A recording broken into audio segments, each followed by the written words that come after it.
లక్ష్మి ఇంకా మైకులు రెడీగా ఉన్నాయా స్పేర్లో? అవన్నీ రిలీజ్కి ముందు వైరల్ అవడం కోసం 100 చేస్తాం. రిలీజ్ అయ్యాక మళ్ళీ చాలా హంబుల్గా అక్కడ షూస్ వదిలేసి వచ్చేస్తాం. అదే. Thank you so much. అంటే మామిడి చెట్టు మొలకెత్తాక ఫ్రూట్స్ రావడానికి 3 ఏళ్ళు 5 ఏళ్ళు అలా పట్టుద్ది అంట. సో ఇండస్ట్రీలో ఎవ్వరు పని చేసినా ఈరోజు మాట్లాడాలి, ఈ స్టేజ్ అనుకుంటారు, ఈ రోజు కోసం వెయిట్ చేస్తాం. ఎందుకంటే సక్సెస్ అనేది చాలా చాలా అరుదు. ఇండస్ట్రీలో 10-20% సక్సెస్ ఉంటుంది. సో తీసిన ప్రతి సినిమా విజయం సాధించాలనేది ప్రతి ఆర్టిస్ట్కి, ప్రతి ప్రొడ్యూసర్కి, ప్రతి టెక్నీషియన్కి ఉంటుంది. కానీ అదొక వరం. అది అచీవ్ చేయడానికి మనలో ఎంత స్ట్రగుల్ అవుతామో, ఎంత ఎమోషన్ అవుతామో, ఎంత పెయిన్ తీసుకుంటాం. ఎందుకంటే ఏ ఒక్క ఇటుక ఇది అవ్వకూడదు, అన్ని ఇటుకలు కలిస్తేనే ఒక ఇల్లు ఎలా అవుద్దో. సో ఇటుక పేర్చుకుంటూ అందరి ఎమోషన్స్ని హ్యాండిల్ చేసుకుంటూ ఒక సినిమా తీయాలంటే అదొక నాలాంటి సాధారణ వ్యక్తికి అది నిజంగా క్యాష్ రిచ్ ప్రొడ్యూసర్గా వేరేమో, కానీ నాలా కంటెంట్ రిచ్ మాత్రమే ఉన్న వ్యక్తిని నేను. కాబట్టి నాకు ఇంకేం తెలియదు. నేను అందుకే 2018లో ట్యాక్సీ వాలా చేశాను, సక్సెస్ అయింది. 2023లో బేబీ చేశాను, సక్సెస్ అయింది. మళ్ళీ 2026 నాకు ఇయర్స్ పట్టుద్ది సినిమా చేయడం. నాకు అదొక journey. So today is very emotional day. ఈ జర్నీ మొదలైంది సాయి రాజేష్ గారితో. ఎందుకంటే బేబీ రిలీజ్ ముందే మేమిద్దరం కలిపి మాదొక లవ్ అండ్ హేట్ రిలేషన్షిప్. ఎప్పుడు ఆయన ఒక భిన్న ధృవాలం. మేము ఆయన ఒకవైపు ఉంటారు, నేను ఒక ఉంటారు. నాలో ఆయనకి చాలా నచ్చు, ఆయనలో నాకు కొన్ని నచ్చు. బట్ మా ఇద్దరికి ఉండేది మాత్రం సినిమా అంటే మాత్రం ఒకటైపోతాం. పిచ్చి మాకు సినిమా అంటే. ఆ సినిమా కోసం ఎంత డబ్బు అవనా, ఎంత స్ట్రెస్ అవని, ఎంత ఏదో అని, జీవితంలో ఏది పణం పెట్టాలనుకున్నా ఈ సినిమా మనం ఒక మంచి సినిమా తీస్తామంటే అది నేను ఇల్లు అమ్మేసుకుంటానా, ఏమైనా తెలియదు. అసలు ప్రాణానికి పెట్టైనా సరే అంటారు. మా ఇద్దరికి సినిమా అంటే మాత్రం అంత పిచ్చి. ఆ పిచ్చి మా ఇద్దరిని కలిపి ఉంచుద్ది. ఆయన చెప్పిన కథ డిస్కస్ చేయగానే నాకు ఒక 20 minutes చెప్పారు ఆ రోజు, ఈ నెక్స్ట్ ఇది చేద్దామా అని. ఎందుకంటే ఆయన ఏ కథ అయినా చెప్పినట్టు అదిరిపోయింది ఈ సినిమా. వెంటనే చేసేద్దాం అనుకున్నాం. బేబీ రిలీజ్ అయిన వెంటనే వేరే కారణాల వల్ల కొంచెం డిలే అయింది. బట్ 2 ఏళ్ళు ప్రొడక్షన్లో చాలా కష్టపడి, అంటే బేబీ సినిమా మా అంచనాలని మించి హిట్ అయింది. బాధ్యతని పెంచింది, బరువుని పెంచింది. సో ఏ సినిమా తీసినా సరే మళ్ళీ కంపారిజన్స్ వస్తాయి. అలాగే అలా ఉందంటారు, ఇలా ఉందంటారు. ఇంకా క్లీన్గా, ఇంకా యూనివర్సల్ అప్పీల్తో ఉండే సినిమా చేయాలంటే రాజేష్ రాసే కథలు ఉంటాయి, చాలా డెప్త్ ఉన్న కథలు. ఎందుకంటే నాకు ఇప్పట్లో ఈ జనరేషన్లో నేను ఎవరితో సమకాలికలతో ఎవరితో పోల్చాలో తెలియదు, కానీ ఇంతవరకు మనం చూసిన బలమైన కథలు ఉండే కొన్ని. భారతి రాజా గారు, బాలచంద్ర గారు రాసే కథలు ఉమెన్కి, హీరోకి, అందరికీ చాలా ఎమోషన్స్కి పెద్దపీట వేస్తూ. అందుకే ఆయన రాసిన కలర్ ఫోటో అయితే ఏంటి, బేబీ ఏంటి, ఇదేంటి. ఈ సినిమాలో చాలామంది హ్యాట్రిక్లు ఉన్నాయి. ఒక మంచి ఆయన నిర్మాత, నాతో పాటు నిర్మాతగా పెడితే కథల పరంగా first hattrick goes to Sai Rajesh. అందుకే ఆయన 2 నేషనల్ అవార్డ్స్ వచ్చాయి. దీనికి ఎన్ని అవార్డులు వస్తాయో నాకు తెలియదు. We're happy, proud. So Ravi నాతో 10 ఏళ్ళ నుంచి ట్రావెల్ చేస్తున్న వ్యక్తి, నా తమ్ముడు లాంటివాడు.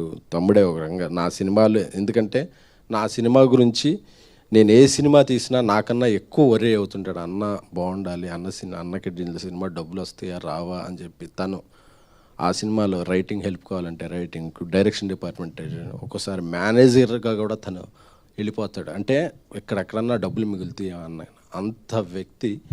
తన డైరెక్టర్గా మేము పెట్టి, రాజేష్ కూడా చాలా ఇష్టమైన వ్యక్తి చేస్తున్నప్పుడు ఈ సినిమాలో మీరు క్యారెక్టర్స్ పెయిన్ చూశారు కాబట్టి మా లోపల చాలా పెయిన్ ఉంది. ఎందుకంటే very very prestigious product.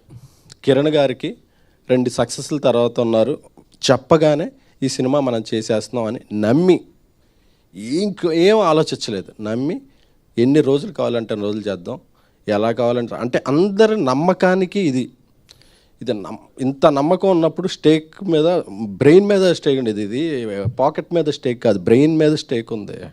So అందుకే అంత ఎమోషనల్ అవుతున్నాం. ఎందుకంటే కొట్టాం, మళ్ళీ కొట్టాం, గర్వంగా చెప్తున్నా. ఎందుకంటే ఇది ఏదో యాటిట్యూడ్తో చెప్తున్నా కాదు, అంటే కష్టపడ్డ ఇది మనం ఒక 2 hours 3 hours వండితే వంట బాగా నచ్చితే తృప్తిగా ఎలా తింటాం. ఈరోజు తృప్తి, అమ్మయ్యా మనందరికీ నమ్మిన వాళ్ళందరికీ ఈరోజు అందరికీ సక్సెస్ అనేది చాలా చాలా ఇంపార్టెంట్. సో సీడెడ్ నుంచి మా ఎతి ఫోన్ చేసి, అన్న పొద్దున్న నుంచే రాత్రి నుంచి స్క్రీన్లు పెంచాం, ఎక్స్ట్రా షోలు వేస్తున్నాం అని చెప్పినప్పుడు మనల్ని నమ్మి డబ్బులు కట్టిన బయ్యర్ మైత్రి శశి గారు ఫోన్ చేసి, నైజాం రాత్రి అంతా కలెక్ట్ చేసింది, కిరణ్ గారి సినిమాలు అన్నిట్లో హైయెస్ట్ కలెక్షన్ చేసింది అని చెప్తే, first day 1 I'm proud to announce 12 crores, 12.3 crores. అంటే మా బేబీ ఓపెనింగ్ కన్నా కూడా 30-40% ఎక్కువ ఓపెనింగ్ వచ్చింది. అలాగే మా బ్రదర్ కిరణ్, ఆయన K ramp day 1 K ramp రెండు కలిపితే ఎంతో దాన్ని మించి ఇది చేసిందంటే is a biggest hat-trick for Kiran Abhiman గారు.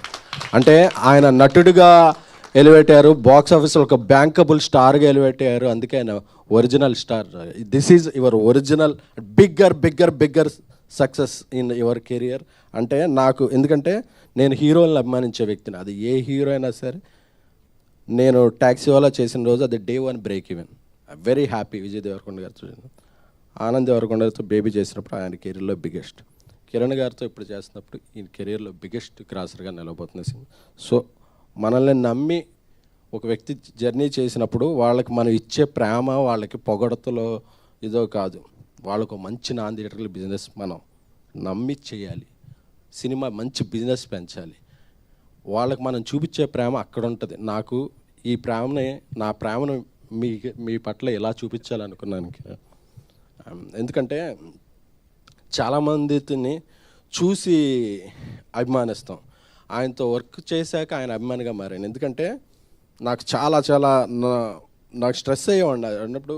ఎప్పుడు నైట్ కాల్ వచ్చేది, అన్న ఇది మనం కొడుతున్నాం, అస్సలు మీరు అంత మాత్రం కూడా యాక్టర్గా నేను రోజు సెట్లో ఉంటాను కదా, నాకు తెలుసు దీని వైబ్రేషన్ తెలుసు, దీని పొటెన్షియల్ తెలుసు అని చెప్తుంటే ఆయన నమ్మకం అసలు ఈరోజు పే ఆఫ్ అవుతుందంటే, బుక్ మై షోలో 5,000 per hour ఉంటే చాలా కాంటెంపరీగా మంచిదండి. అది ఇప్పుడు 11,000-12,000కి per hour వెళ్తుందంటే, ఇది జనం ఇచ్చేది, ఒక మీడియా ఇచ్చి మొన్న మీడియా అప్రిసియేషన్లో ఫోన్ ఆగట్లేదు ఇంత ఇదంటే.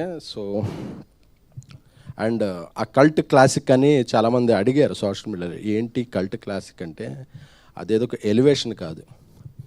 ఒక అమ్మాయి ప్రేమిస్తే ఆ అమ్మాయి ప్రేమ ఎంత బలమైనది అనే వర్డ్కి అమ్మాయి ప్రేమ తాలూకు బలవత్వాన్ని చూస్తే కల్ట్. అమ్మాయి ప్రేమ ఒక కల్ట్, అంత బలంగా ఉంటుంది. క్లాసిక్ ఏంటంటే, ఒక అబ్బాయి ప్రేమిస్తే ఎంత దూరం వెళ్ళినా మళ్ళీ తిరిగి వస్తాడు. అది క్లాసిక్ ఎగ్జాంపుల్ మగాడి ప్రేమ. సో అది కల్ట్ క్లాసిక్ అంటే, దాన్ని వేరే విధంగా అర్థం చేసుకోకండి. సో ధీరజ్ నాకు నా ప్రేమైన తమ్ముడు. ఎందుకంటే నాకు కోపం వచ్చినా ప్రేమ వచ్చినా ఇమ్మీడియట్గా తీసుకునేది తను. మాకేమీ ఇది కాదు, నాకన్నా చాలా ఆస్తిపరుడు. వాళ్ళ కమ్యూనిటీ, మా కమ్యూనిటీలో ఒక 5-6 ఫ్లాట్లు ఉంటాయి. అసలు నువ్వేంట్రా నువ్వేం మాట్లాడుతున్నావు అంటే నేనేం చెప్పలేను. బట్ నన్ను ఒక బ్రదర్లా భావించి, భయ్యా మీకు నేను అంటే, దేవుడు మనకి ఇంట్లో వాళ్ళని కొన్ని రిలేషన్స్ని ఇస్తాడు, కొన్ని రిలేషన్స్ మనం చూస్ చేసుకుంటాం. అలాగే నేను చూస్ చేసుకున్న రిలేషన్స్లో రైట్ రిలేషన్ ధీరజ్ నువ్వు ఎప్పుడైనా నన్ను వదిలేస్తావు కానీ నేనైతే నిన్ను వదలను. Love you. ఆనంద్ శ్రీరామ్ గారు, మీ సినిమాకి డేట్ పోస్ట్ పోన్ అవుతుంది అంటే మైండ్లో 2-3 అనుకున్నప్పుడు తిరుపతిలో వెంకటేశ్వర స్వామి చెంత ఈ సినిమా జూలై 24 అని రిలీజ్ డేట్ పెట్టుకున్నాం. ఏ ఆటంకం లేకుండా జూలై 24కి వచ్చింది స్వామివారికి. మనసులో. ఆయన స్వామివారి సన్నిధానంలో మాట చెప్పారు, ఈ సినిమా మీకు ఇంత కలెక్ట్ చేస్తుంది సార్. సార్ మీరు కలెక్ట్ చేసే నెంబర్ కన్నా కూడా ఆ కలెక్షన్ వస్తే ఎంతమంది ఎప్రిసియేషన్ వస్తుంది కదా, అది చాలు సార్ నాకు. ఎందుకంటే నేను డబ్బులు చాలు నా, ఎందుకంటే నా ఫస్ట్ శాలరీ 2700, దాంతోనే హ్యాపీగా బతికేసినవాడిని. నాకు ఏ డబ్బు వచ్చినా నేను బతికేయగలను. సో నాకు డబ్బు కాదు, నేను ఒక సినిమా తీస్తే మా ఇద్దరం పేర్లు వేసాం, Sai ration from the makers of colour photo baby అని. మా నమ్మకం నిలబడాలి అంతే. అది ఈరోజు నిలబడిందంటే వీఆర్ వెరీ మచ్ హ్యాపీ. ఇక నా ఎగ్జిక్యూటివ్ ప్రొడ్యూసర్స్ అంటే ఈ సినిమాలో ఈ క్యారెక్టర్ ఇంత బలంగా ఉన్నాయన్నారు కదా, ఏదో రాజేష్ గారు నేను మాట్లాడి చెప్పేయడం కాదు. ఈ సినిమాలో ఒక ఎగ్జిక్యూటివ్ ప్రొడ్యూసర్ ఒక మహిళ, ఈ సినిమాలో కాస్ట్యూమ్ డిజైనర్ ఒక మహిళ, ఒక ఆర్ట్ అసిస్టెంట్ ఒక మహిళ, ఇంతమంది మహిళలు ఈ సినిమాలో ఉన్నారు. కాబట్టి ఈరోజు ఇంతమంది మహిళలు నిన్న శుక్రవారం చూస్తే జనరల్గా రాస్తుంటారు అప్పుడప్పుడు కొంతమంది ఫ్యామిలీస్ రావటం మానేశారు, ఫ్యామిలీస్ రావడం ఎవరు చెప్పారు? ఎఫర్డబుల్ ప్రైజెస్కి టికెట్ పెట్టి మంచి కంటెంట్ ఇస్తే నిన్న శుక్రవారం సాయంత్రం నుంచి ఏ షో అయినా చూడండి, ఫ్యామిలీస్ అమ్మాయిలు బ్రహ్మరథం పడుతున్నారు ఈ సినిమాకి. అంటే నువ్వు తీసేవాళ్ళు వీడు హానెస్టీ ఉందని ఒక ఇది ఇంప్రెషన్ ఉండి కంటెంట్ అపీలింగ్గా ఉండి మంచి టికెట్ రేట్ పెడితే ఫస్ట్ టికెట్ కొని ఎంకరేజ్ చేసేది ఫ్యామిలీసే.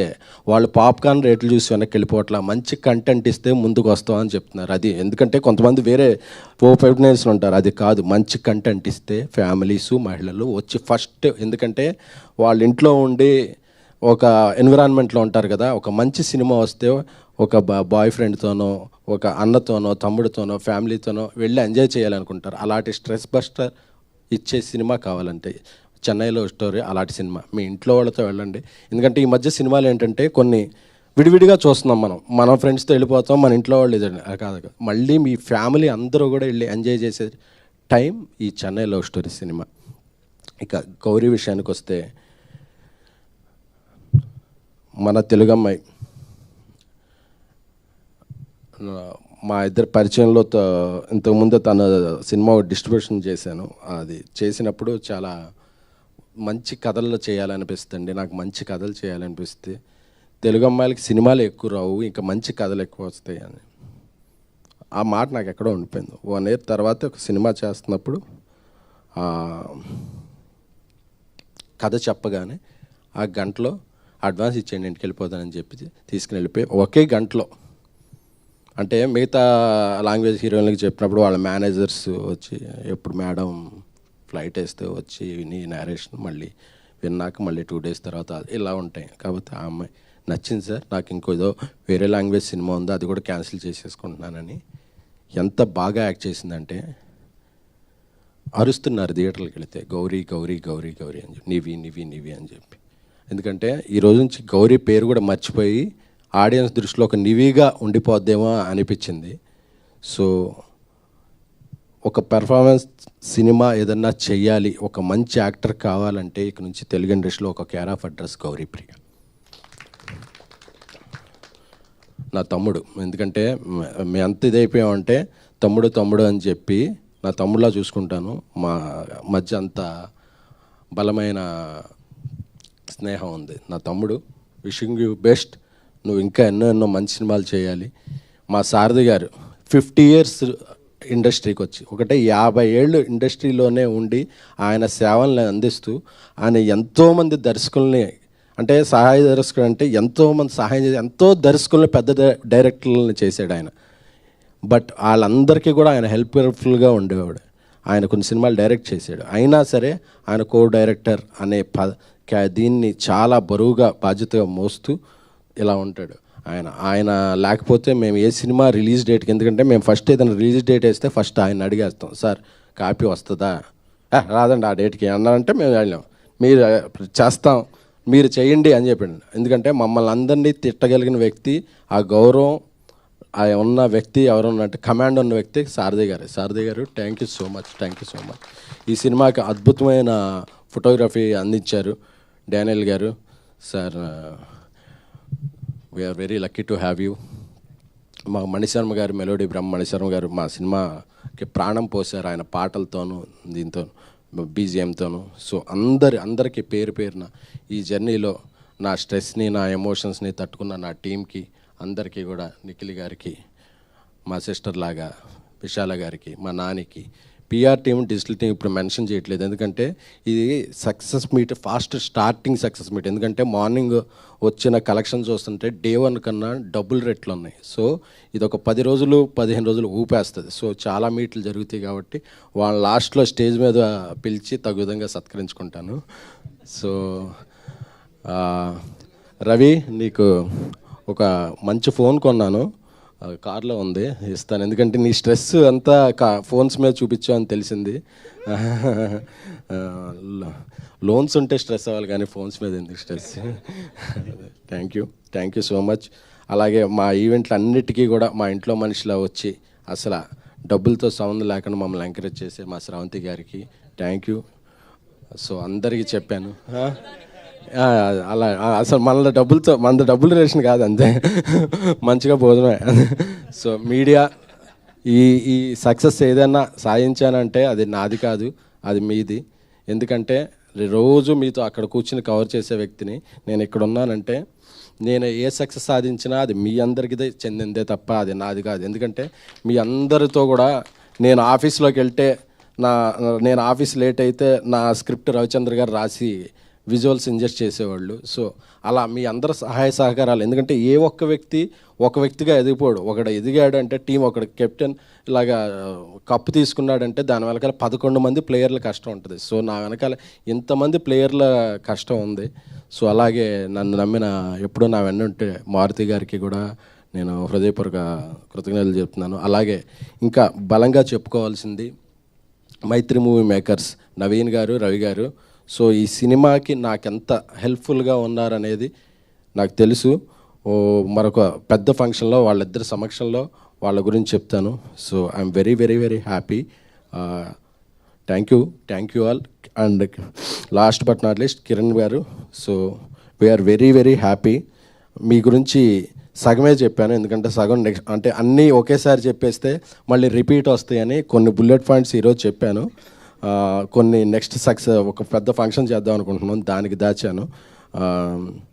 Thank you so much. Thank you. ఎందుకంటే నాకు తెలుసు మన మధ్య మీరు అన్ని రకాలుగా నాకు సపోర్ట్గా ఉన్నారు. అందులో కొన్ని చెప్పచ్చు, కొన్ని చెప్పకూడదు, బట్ నా ప్రేమను మాత్రం మీకు ఎప్పుడు చెప్తాను. I love you. Thank you so much. Thank you SKN గారు, thank you so much. And ఇప్పుడు సాయి రాజేష్ గారిని మాట్లాడవలసిందిగా రిక్వెస్ట్ చేస్తాను. అండ్ ఈ సినిమాలో ఒక ఇంపార్టెంట్ బలమైన పాత్రను చేయటమే కాకుండా ఆయన ఆ పాత్ర చేయకపోయినా ఏం పర్వాలేదు, బట్ వచ్చి మా కోసం చేసిన అదితి గారికి ప్రత్యేకమైన ధన్యవాదాలు తెలుపుకుంటున్నానండి. థ్యాంక్ యూ అన్నా.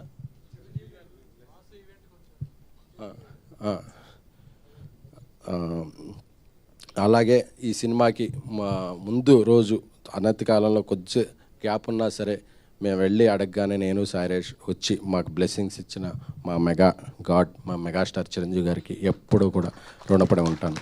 Thank you so much. Thank you SKN గారు, thank you so much. Yes.